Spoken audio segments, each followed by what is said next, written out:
IDTV మన ఉనికి మన వాణి. పెట్రోల్ ధరలపై కూటమి ప్రభుత్వం ఎందుకు మాట్లాడటం లేదు? చంద్రబాబు ఎక్కడున్నారు? ప్రజలు పెట్రోల్ ధరలు పెరిగిపోయి ఇబ్బందులు పడుతూ ఉంటే బీజేపీని ప్రశ్నించడం మానేసి తిరిగి అదొక గొప్ప విషయం లాగాను వ్యాఖ్యానించుకుంటున్నారు. ఈ రోజు వరకు కూడా మోదీని పెట్రోల్ ధరలు పెంచిన విషయంలో ఒక్క మాట కూడా ప్రశ్నించని బాబు ఈ రాష్ట్రానికి మేలు చేస్తాడా? అనూహ్యంగా ఒక్కసారిగా లీటర్కు ₹3 ఎవరు పెంచమన్నారు? ఎందుకు పెంచారు?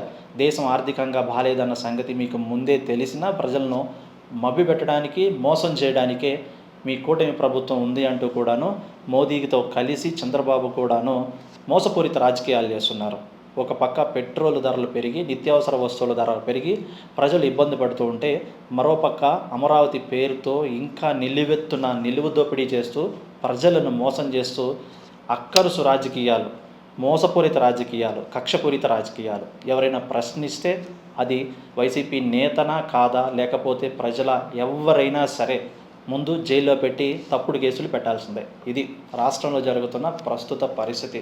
ఉద్యోగాలు లేవు, అభివృద్ధి లేదు. రాజధాని విషయంలో ఎన్ని లక్షల కోట్లు దోచుకుంటున్నారో టీడీపీ నాయకులకి, టీడీపీ అధినేత చంద్రబాబుకే తెలియదు.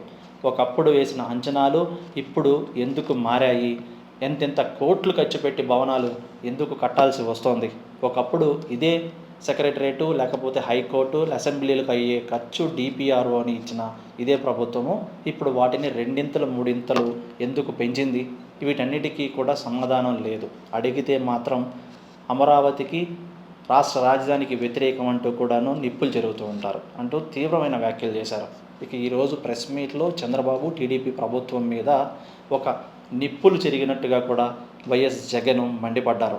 రాష్ట్రాన్ని దోపిడీ చేస్తూ పరిపాలన చేస్తాము, ప్రజలను మోసం చేస్తూ ఇష్టారాజ్యంగా రాష్ట్రాన్ని ఏలుతామంటే మాత్రం చూస్తూ ఊరుకోము అంటూ కూడాను చంద్రబాబుకి గట్టిగానే హెచ్చరిక జారీ చేశారు వైఎస్ జగన్.